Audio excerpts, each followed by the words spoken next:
Have you ever felt like for you to win, somebody else has to lose? Well, today we're going to flip that whole idea on its head. We're diving into Habit 4, Think Win-Win.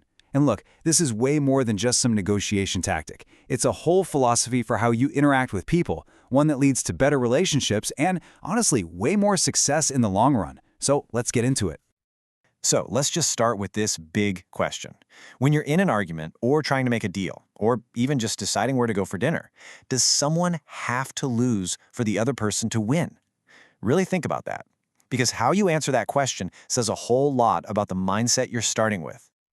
You know, for most of us, this is where our brain immediately goes. We get stuck in this trap. It's either my way or your way. I win and you lose, or you win and I lose. We've been conditioned to see the world as this giant competition where there can only be one person left standing on top of the hill. But what if that whole way of thinking is just wrong? And that brings us right to what we call the win/lose trap. It's a paradigm, a lens really, of competition that we tend to apply to, well, almost everything. And it's a trap for a reason. It seriously limits our creativity, and over time, it just poisons our most important relationships. This quote really gets to the heart of it, doesn't it?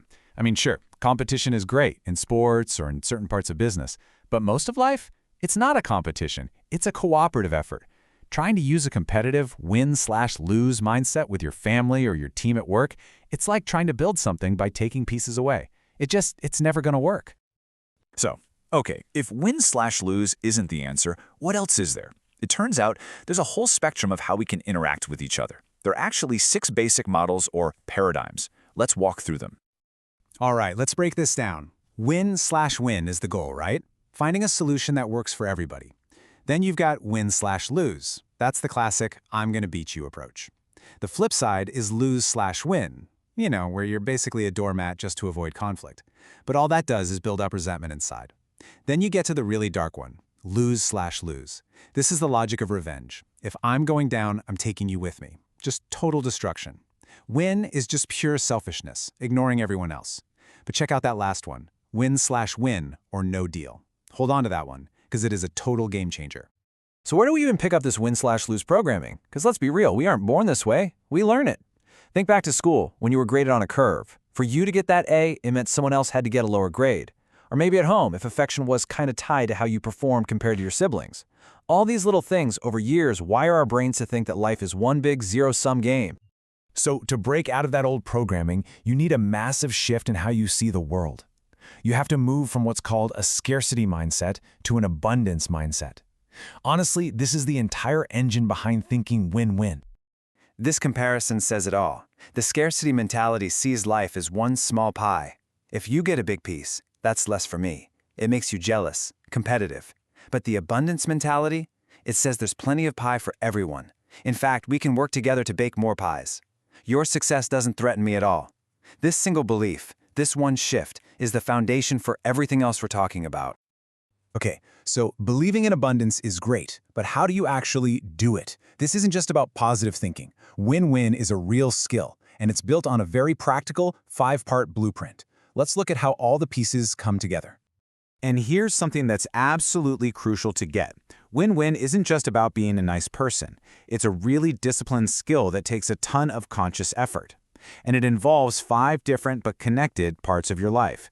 It really starts from the inside out. The foundation, the absolute bedrock, is character. If you don't have this, none of the other stuff matters. And it's made up of 3 things. First, integrity. You know who you are, you know what you value, and you keep your promises. Second, that abundance mentality we just covered. And third is something called maturity, and it has a very specific meaning here. Now, when we say maturity, we're not talking about your age. It's all about balance. It's having the courage to say what you think and feel, but at the same time, having the consideration to genuinely respect what the other person thinks and feels. It's the sweet spot between being tough and being nice. And this chart just makes it so clear. If you're all courage and have zero consideration for others, you're just a bully. You're living in a win/lose world. But if you're all consideration and have no courage to speak up for yourself, well, then you're a doormat, stuck in lose/win. Real maturity and real win-win thinking can only happen when you have both. So here's how the whole thing is built. You can think of it like a pyramid. It all starts with that solid foundation of character. Once you have that, you can build high-trust relationships. And with those strong relationships, you can forge real win-win agreements. But for those to work, they have to be supported by win-win systems. You can't reward cutthroat competition and expect cooperation. And finally, you need a fair process for working through problems. See how each level builds on the last? It's a complete system. When you finally get all of these pieces working together, win-win stops being just a technique you use sometimes. It honestly becomes a kind of superpower. It just completely changes your ability to get things done with other people. So here's the bottom line. You simply cannot have lasting, long-term success with other people without this foundation. Any other way of operating, win-lose, lose-win, it's going to fall apart eventually. Why? Because it breaks the one thing everything depends on: trust. See, win-win thinking forces you to play the long game. Instead of just trying to grab what you can in this one moment, you start focusing on building the relationship itself. You're making deposits in what you could call an emotional bank account. You're building up a reserve of trust and goodwill that will pay you back over and over again for years. And let's be super clear about this. In any situation where we depend on each other, like in a family or a team at work, a win that makes the other person feel like they lost is really a loss for both of you. You might have won that one argument, but you damaged the relationship. You won the battle, but you both losing the war.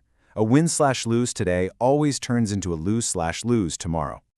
And that all leads to this last and maybe the most freeing idea of all. What if you try your best and you just can't find a solution that works for both of you? Well, the highest form of win-win is to just agree to disagree agreeably. To walk away. This is win/win or no deal. It takes all the pressure off. It means you don't have to manipulate or force a bad deal because you have this incredibly powerful backup plan. So next time you feel stuck, just ask yourself this: what if the biggest win right now is to just say no deal?